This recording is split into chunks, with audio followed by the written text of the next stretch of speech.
Good morning everyone. Shrimati Mohari Devi Tapadia girls college के YouTube channel में आपका फिर से स्वागत है। हम कंपैरेटिव वर्टिब्रेट एनाटॉमी पढ़ रहे थे, उसमें हम यूरिनोजेनिटल सिस्टम के बारे में स्टडी कर रहे थे और हमने लास्ट वीडियो लेक्चर्स में कंपैरेटिव स्टडी की थी किडनी की। किडनी कैसे इवॉल्व हुआ, किडनी कैसे डेवलप हुआ, उसके बारे में हमने स्टडी की। 3 डिफरेंट काइंड ऑफ किडनीज़ पढ़ी और उसके अलावा हमने एक डक्ट के बारे में पढ़ा था। तो pronephric duct, pronephric kidney, mesonephric kidney and metanephric kidney, इनके बारे में हमने डिटेल में स्टडी की थी कि इनकी डेवलपमेंट कैसी होती है, किस प्रकार से ये डेवलप होते हैं, क्या फंक्शन करते हैं और किन ऑर्गेनिजम्स में ये किडनियाँ या इस टाइप की किडनियाँ पाई जाती हैं। ठीक है। डक्ट्स के बारे में भी हमने देखा था कि कौन कौन से डक्ट होते हैं, रिप्रोडक्टिव फंक्शन के लिए कौन से डक्ट काम आते हैं, एक्सक्रीटरी फंक्शन के लिए कौन से डक्ट काम आते हैं, ये डिफरेंट हमने देखा था।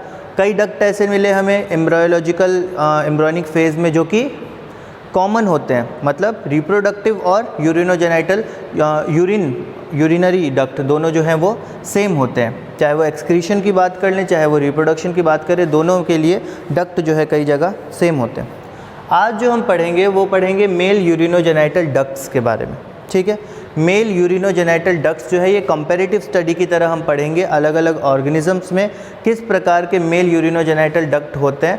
और बेसिक हमें पढ़ना है कि जो यूरिनोजेनिटल डक्ट वहाँ मौजूद होते हैं उनका फंक्शन क्या होता है। जो डक्ट मौजूद होते हैं वो डक्ट क्या फंक्शन करते हैं, क्या वो रिप्रोडक्टिव फंक्शन में ज़्यादा एक्टिव रहते हैं या वो एक्सक्रीटरी फंक्शन में ज़्यादा एक्टिव रहते हैं या वो कंबाइन दोनों फंक्शन को साथ ही साथ करते रहते हैं। तो इसके बारे में हमें आज पढ़ना है। ये आप डायग्राम देख रहे हैं, ये डायग्राम जो है ये एक बेसिक एम्ब्रियोनिक यूरिनोजेनिटल सिस्टम का डायग्राम है।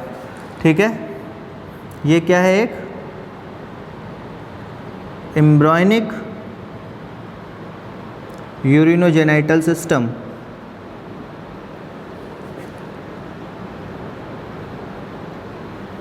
बेसिक डायग्राम है एम्ब्रियोनिक यूरिनोजेनिटल सिस्टम का। इसके बारे में हम स्टडी करेंगे और 1 बाय 1 कुछ ऑर्गेनिजम्स के बारे में हम पढ़ेंगे। वर्टिब्रेट्स के बारे में पढ़ रहे हैं तो उन्हीं से हम स्टार्ट करते हैं। सबसे पहले अगर हम फ़िश की बात करें, फ़िश में भी कुछ fishes like gar fish and sturgeon fish. Male urinogenital ducts की बात करें, मतलब यहाँ पे जो बात हो रही है, जिस भी ऑर्गेनिज्म की बात करिए उसमें उनके मेल की बात हो रही है। ठीक है। तो सबसे पहले अगर हम बात करें तो फिशेस की बात करें और कुछ एम्फीबियंस की बात करें। सम फिशेस एंड एम्फीबियंस, सारे नहीं कुछ। ठीक है। कुछ मछलियां और कुछ एम्फीबियंस, इनके बारे में बात करो। मछलियों में हम एग्जांपल ले रहे हैं गार फिश एंड स्टर्जन फिश, इनके बारे में हम एग्जांपल ले रहे हैं। सो गार and sturgeon,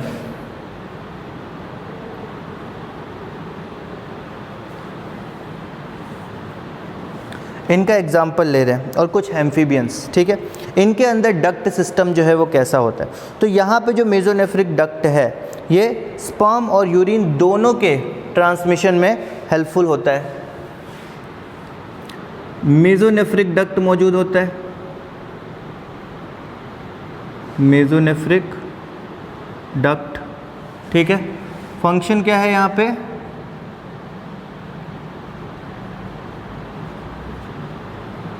transmission of both sperm and urine. तो कंपैरेटिव स्टडी ऐसे कुछ खास ज़्यादा लॉन्ग होता नहीं है, एक दो पॉइंट्स में ही हम कंपैरिजन करते हैं डिफरेंट ऑर्गेनिज्म में। गार फिश, स्टर्जन फिश और कुछ एम्फीबियंस की अगर हम बात करें तो यहाँ पे डक्ट मेसोनेफ्रिक यहाँ पे मौजूद है, मेसोनेफ्रिक डक्ट जो है, और उसका काम जो है वो बोथ यूरिनोजेनिटल है, मतलब रिप्रोडक्टिव फंक्शन में भी हेल्पफुल हो रहा है क्योंकि स्पर्म, चूँकि मेल है इसलिए स्पर्म है, स्पर्म का जनरेशन कर रहा है, ट्रांसमिट कर रहा है, उसी डक्ट के थ्रू जो है स्पर्म पास करेगा और यूरिन भी जो है उसी डक्ट के थ्रू पास करेगा। ठीक है। तो कुछ फिशेज़ और एम्फीबियंस के बारे में तो समझ में आया। नेक्स्ट अगर अपन बात करें तो यहाँ पे स्पेशलाइज्ड फिश के बारे में हम बात करेंगे, शार्क्स के बारे में।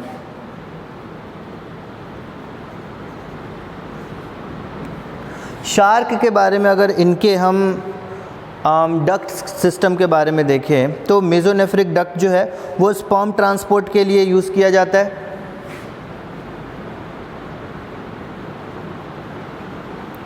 मेसोनेफ्रिक डक्ट जो है वो मेनली यूज़ किस लिए किया जाता है? स्पर्म ट्रांसपोर्ट के लिए, ठीक है।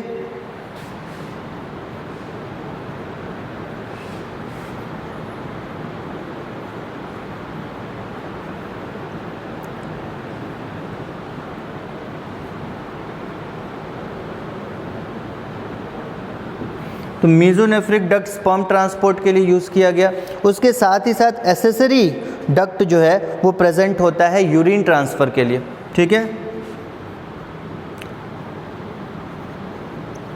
एसेसरी डक्ट डेवलप्स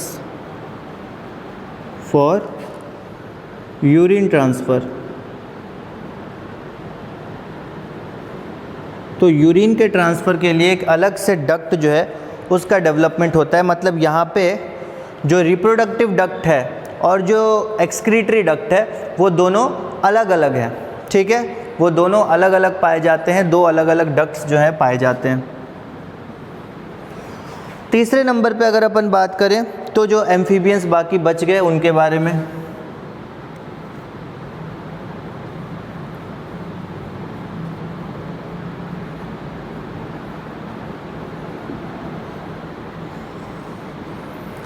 अब जो एम्फीबियंस बच गए उनके बारे में अगर अपन बात करें तो मेसोनेफ्रिक डक्ट जो है वो सिर्फ स्पर्म जो है ट्रांसपोर्ट करता है, सेम इसी की तरह। तो यहाँ पे मेसोनेफ्रिक डक्ट जो है strictly mesonephric duct only transport sperm, ठीक है।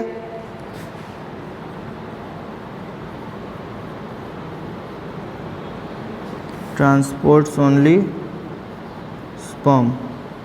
मेसोनेफ्रिक डक्ट जो है सिर्फ स्पर्म का ट्रांसपोर्ट करता है। और यहाँ पे नया एसेसरी यूरिनरी डक्ट जो है वो डेवलप हो जाता है। New accessory urinary duct develops for urination. और यूरिनेशन भी नहीं बोलेंगे, इसको बोलते हैं अपन कि किडनी से ड्रेन करने के लिए। Develops to drain from kidney. अब ये किडनी से जुड़ा हुआ रहेगा, ठीक है। और किडनी से जो फिल्ट्रेट बाहर आएगा उसको ये ट्रांसपोर्ट करेगा। तो कुछ एम्फीबियंस में जो है वो दो डिफरेंट काइंड ऑफ डक्ट जो है वो मौजूद रहती है। यूरिन फॉर्मेशन के लिए एक डक्ट, मतलब यूरिन ट्रांसफ़र के लिए एक डक्ट मौजूद रहती है और दूसरी डक्ट मौजूद रहती है रिप्रोडक्टिव डक्ट, जिससे ट्रांसपोर्ट क्या होता है? स्पर्म ट्रांसपोर्ट होता है मेल के केस में। तो एम्फीबियंस के बारे में तो पता चला। तो उसके बाद अपन टीलियोस्ट के बारे में जानते हैं। इसको मैं मिटाता हूँ, आई होप आपने लिख लिया होगा।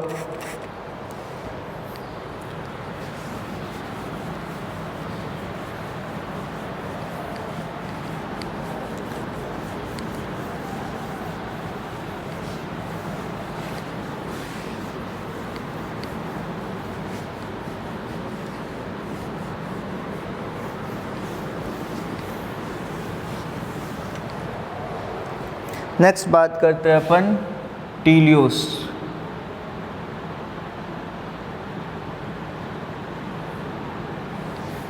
टेलियोस्ट कौन से होते हैं?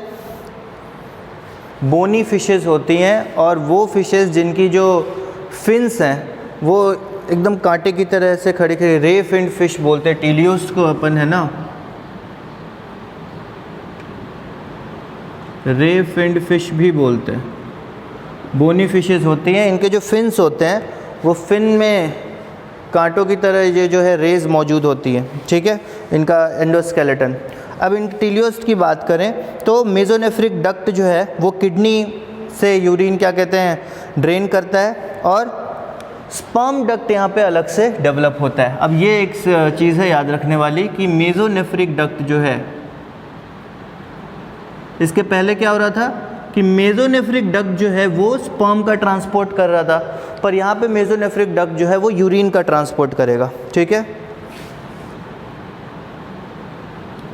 ट्रांसपोर्ट्स ओनली यूरिन, यहाँ पे जो है यूरिन का ट्रांसपोर्ट होगा।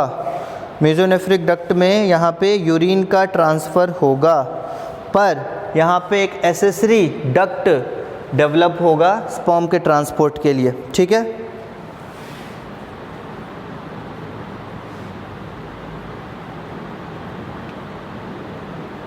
Separate sperm duct develops, sperm के लिए अलग से एक डक्ट जो है उसकी डेवलपमेंट होगी टीलियोस्ट के अंदर, रे फिन फिशेस के अंदर। ठीक, और फाइनली अगर अपन बात करें तो आते हैं अपन एमनियोट्स में। एमनियोट्स की बात करें, एमनियोट्स कौन होते हैं? वैसे ऑर्गेनिज्म जो अपने अंडे जो है वो धरती पे देते हैं। ठीक है, एमनियोट्स की अगर बात करें तो एम्ब्रियोनिक मेसोनेफ्रिक डक्ट जो है वो embryonic mesonephric duct transport sperm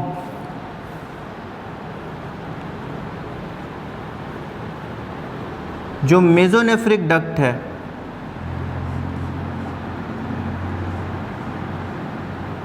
वो क्या करती है? स्पर्म का ट्रांसपोर्ट करती है। ठीक है,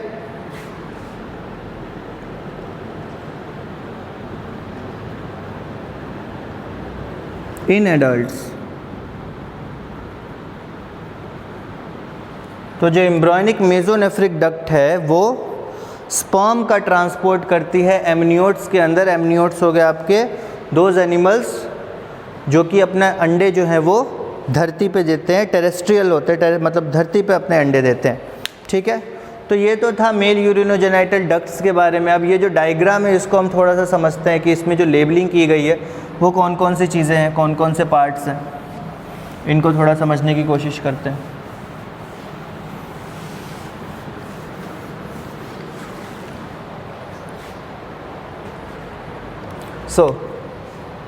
डायग्राम की अगर अपन बात करें तो यहाँ तो गोनैड्स मौजूद है जो कि रिप्रोडक्टिव पार्ट है। अपने जो गोनैड्स हैं वो तो यहाँ पे ये हो गए reproductive part.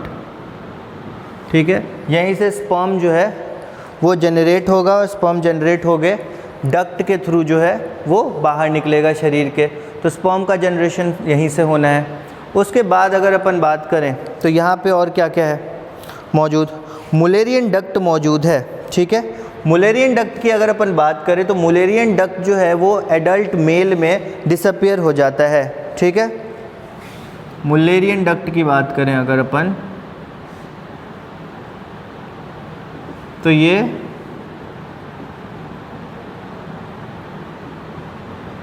Disappears in male, mail में जो है ये डिसअपियर हो जाता है। बट अगर अपन फीमेल की बात करें तो फीमेल के अंदर यही मुलेरियन डक्ट जो है फैलोपियन ट्यूब में डेवलप हो जाता है, फैलोपियन ट्यूब में कन्वर्ट हो जाता है। In female develops to form fallopian tube.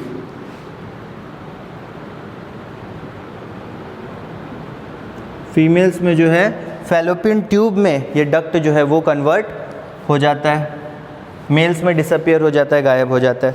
ठीक है, उसके बाद अगर अपन बात करें तो यही जो मुलेरियन डक्ट है मतलब फैलोपियन ट्यूब में कन्वर्ट तो होता है, पर फीमेल में नॉर्मली जो भी रिप्रोडक्टिव ऑर्गन्स हैं, ठीक है, फीमेल रिप्रोडक्शन में हेल्पफुल जो भी रिप्रोडक्टिव ऑर्गन्स है वो मुलेरियन डक्ट से डेवलप होते हैं या फिर डराइव होते हैं, जो भी रिप्रोडक्टिव ऑर्गन्स हैं। ठीक है, ये आप याद रखना।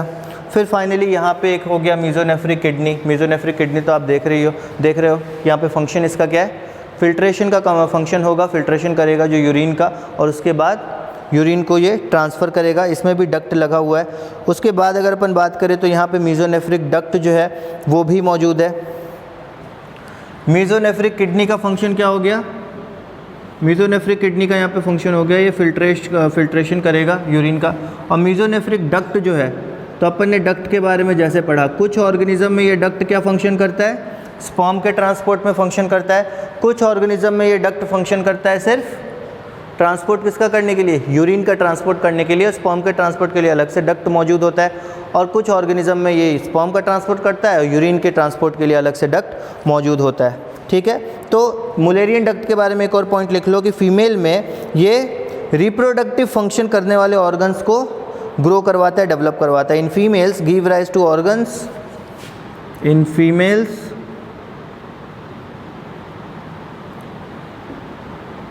Give rise to organs,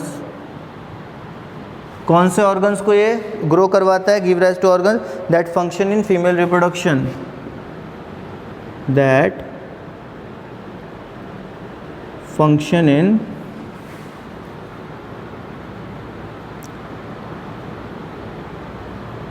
female reproduction. ठीक है, तो हमने आज के क्लास में क्या क्या देखा? कुछ ऑर्गेनिज्म के बारे में हमने स्टडी की। फॉर एग्जांपल हमने कुछ फिशेस, एम्फीबियंस के बारे में देखा कि उनके अंदर जो मेसोनेफ्रिक डक्ट है उनका काम क्या है? सिर्फ स्पर्म और यूरिन दोनों को ये ट्रांसपोर्ट करते हैं। स्टार्टिंग में अगर हमने एम्फीबियंस और फिश के बारे में बात की तो उसके बाद हमने स्पेसिफिकली शार्क के बारे में देखा। शार्क में क्या है? नॉर्मली क्या होता है, स्पर्म ट्रांसपोर्ट के लिए मेसोनेफ्रिक डक्ट का यूज़ किया जाता है, बट यूरिन ट्रांसपोर्ट के लिए अलग से एक जो डक्ट है वो डेवलप होता है। शार्क के बाद हमने देखा एम्फीबियंस के बारे में। एम्फीबियंस में क्या है? सेम चीज़ हो रही है कि स्पर्म ट्रांसपोर्ट के लिए मेसोनेफ्रिक डक्ट यूज़ में लिया जा रहा है और यूरिन ट्रांसपोर्ट के लिए एक अलग से डक्ट जो है वो डेवलप हो रहा है। फिर हमने टीलियोस्ट के बारे में देखा, रे फिन्ड फिशेस जो होती हैं उनके बारे में देखा। यहाँ पे क्या हो रहा था कि मेसोनेफ्रिक डक्ट जो है वो यूरिन का ट्रांसपोर्ट कर रही थी। अभी तक हमने देखा था मेसोनेफ्रिक डक्ट जो है स्पर्म का ट्रांसपोर्ट कर रही थी, पर टीलियोस्ट में क्या हुआ? मेसोनेफ्रिक डक्ट जो है वो यूरिन का ट्रांसपोर्ट कर रही थी और स्पर्म के ट्रांसपोर्टेशन के लिए एक अलग से नया डक्ट जो है वो डेवलप होता है। फाइनली एमनियोट्स की बात करें, वो ऑर्गेनिज्म जो कि धरती पर अंडे देते हैं, उनमें क्या है? एम्ब्रियोनिक स्टेज में मेसोनेफ्रिक डक्ट जो है वो स्पर्म का ट्रांसपोर्ट करती है एडल्ट फेज में। ठीक है, मेसोनेफ्रिक डक्ट जो है वो स्पर्म का ट्रांसपोर्ट करती है। तो ये था आपका मेल यूरिनोजेनाइटल डक्ट का सिस्टम। अगले वीडियो में हम फीमेल यूरिनोजेनाइटल सिस्टम को पढ़ने वाले हैं, तब तक के लिए आप वेट करिएगा। अगला वीडियो हम स्टार्ट करेंगे तब फीमेल यूरिनोजेनाइटल सिस्टम, उसके बारे में। मेल यूरिनोजेनाइटल सिस्टम में आई थिंक आपको डायग्राम भी समझ में आ गया होगा। एक बेसिक डायग्राम है, एम्ब्रियोनिक स्टेज का डायग्राम, ये एडल्ट फेज का नहीं है। सो एक बेसिक डायग्राम है जो हर जगह अपीयर हो सकता है। अगर आपको मेल यूरिनोजेनाइटल डक्ट से रिलेटेड क्वेश्चन है तो आपको ये डायग्राम ज़रूर बनाना है, आपको अच्छे से ये याद भी रहेगा और ईजी डायग्राम है। और इससे क्या कहते हैं, एक कॉन्सेप्ट, एक ओवरव्यू मिल जाता है कि किस प्रकार का डक्ट सिस्टम जो है वो थ्रू आउट वर्टिब्रेट्स में मौजूद है। ठीक है, तो आज का वीडियो हम यहाँ पे ओवर करते हैं, ये टॉपिक ओवर करते हैं। अगले वीडियो में हम फीमेल यूरिनोजेनाइटल सिस्टम के बारे में पढ़ेंगे। अगर ये वीडियो पसंद आया हो इसको लाइक कीजिए, शेयर कीजिए, हमारे चैनल को सब्सक्राइब कीजिए। मिलते हैं अगले वीडियो में नए टॉपिक के साथ। Thank you very much.